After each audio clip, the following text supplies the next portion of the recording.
Welcome to 108 news Telugu బులెటిన్ల ముందుగా headlines. 21 ఏళ్లకే ఎమ్మెల్యేగా పోటీ చేసేలా తీర్మానం. రేవంత్ రెడ్డి కీలక ప్రకటన. పంబన్ రైలు బ్రిడ్జిపై హైస్పీడ్ రైల్ ట్రైన్ రన్ విజయవంతం. బంగారు ఆభరణాల హాల్ మార్కింగ్ తప్పనిసరి. మరో 18 జిల్లాల్లో తప్పనిసరి హాల్ మార్కింగ్. ఏపీఎస్ఆర్టీసీ ప్రకటన. ఆర్టీసీ బస్సుల వృద్ధులకు 20% వరకు రాయితీ. గతంలో ఓటు హక్కు 21 ఏళ్లకు ఇచ్చేవారని, రాజీవ్ గాంధీ దానిని 18 ఏళ్లకు తగ్గించారని, అలాగే 21 ఏళ్లకే ఎమ్మెల్యేగా పోటీ చేసే అవకాశం రావాలని తెలంగాణ ముఖ్యమంత్రి రేవంత్ రెడ్డి అన్నారు. దీనికి సంబంధించి తెలంగాణ అసెంబ్లీలో తీర్మానం చేయాలని మంత్రి శ్రీధర్ బాబుకి సూచించారు. సీఎం రేవంత్ రెడ్డి ప్రజా విజయోత్సవాల్లో భాగంగా వరంగల్, కరీంనగర్, మహబూబ్నగర్ సభలో పాల్గొన్నారు. ఈ సందర్భంగా రేవంత్ రెడ్డి మాట్లాడుతూ, రేపు జరగబోయే శాసనసభ సమావేశాల్లో 21 సంవత్సరాలకే ఎమ్మెల్యేగా పోటీ చేసే అవకాశం కల్పిస్తూ రాజ్యాంగాన్ని సవరించాలని కోరారు. దీనిని అసెంబ్లీలో ఏకగ్రీవంగా తీర్మానం చేద్దామన్నారు. 21 సంవత్సరాలు నిండిన వారు ఐఏఎస్, ఐపీఎస్లు అవుతూ జిల్లాలను నడుపుతున్నారని పేర్కొన్నారు. అదే యువకులు ఎమ్మెల్యేలుగా కూడా రాణిస్తారనే విశ్వాసం తనకు ఉంది అన్నారు. 21 సంవత్సరం నుంచి 18 సంవత్సరాలకు ఓటు హక్కును తగ్గించుకున్నప్పుడు ఎన్నికల్లో శాసనసభ పోటీ చేయడానికి 25 సంవత్సరాల నిబంధన ఉన్నది. ఈ నిబంధనను కూడా సవరించుకొని 21 సంవత్సరాలు పూర్తి చేసుకున్న వాళ్ళు శాసనసభకు పోటీ చేయడానికి అవకాశం కల్పిస్తే, చట్టాన్ని సవరిస్తే యంగర్ జనరేషను శాసనసభలో రిప్రజెంట్ చేయడానికి అవకాశం ఉంటుంది.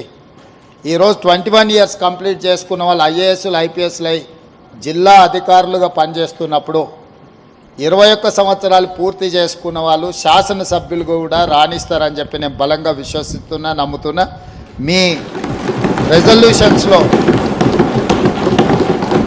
తీర్మానం చేసి మీరందరూ భారతదేశ రాష్ట్రపతికి, ప్రధానమంత్రి గారికి ఈ తీర్మానాన్ని పంపవలసిందిగా స్పీకర్ గారికి నేను విజ్ఞప్తి చేస్తున్నా. 21 సంవత్సరాలు ఓటు హక్కు ఉన్నప్పుడు శాసనసభకు పోటీ చేయడానికి 25 సంవత్సరాల నిబంధన ఉంది.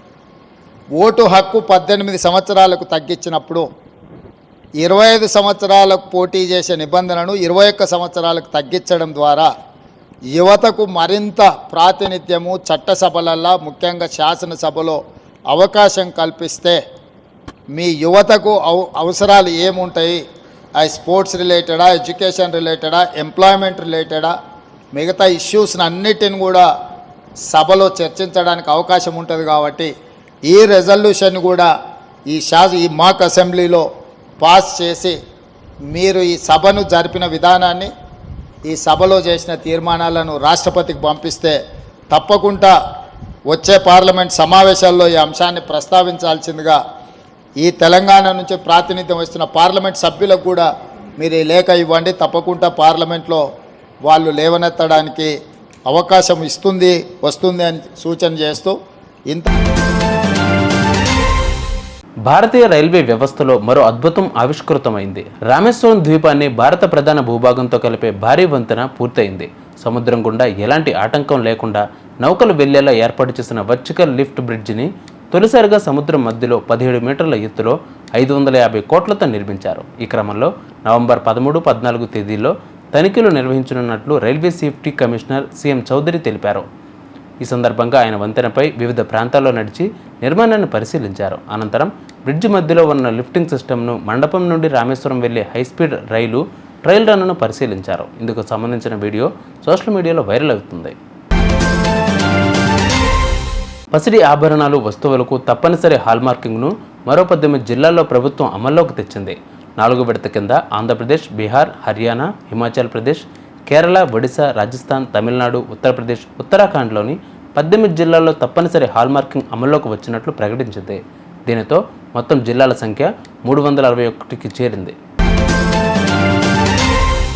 బస్సుల్లో ప్రయాణించే సీనియర్ సిటిజన్లకు 20% రాయితీ ఇవ్వనున్నట్లు ఏపీఎస్ఆర్టీసీ ప్రకటించింది. ఏ రాష్ట్రానికి చెందిన వారైనా ఏ ఆర్టీసీ బస్సులోనైనా సరే ఈ రాయితీతో ప్రయాణించే వీలు ఉంటుంది. సీనియర్ సిటిజన్లకు 60 ఏళ్ల వయసు పైబడి ఉండాలి. వయసుకు సంబంధించిన గుర్తింపు కార్డు ఏదైనా చూపించాల్సి ఉంటుంది. అది ఫిజికల్ లేదా డిజిటల్ రూపంలోనైనా చూపించవచ్చని ఏపీఎస్ఆర్టీసీ తెలిపింది. చూసారుగా ఇవాళ బులెటిన్ అప్డేట్స్. మరిన్ని అప్డేట్స్తో మళ్ళీ మేము ముందుకు వస్తాను. అంతవరకు కీప్ వాచింగ్ 108 న్యూస్ తెలుగు.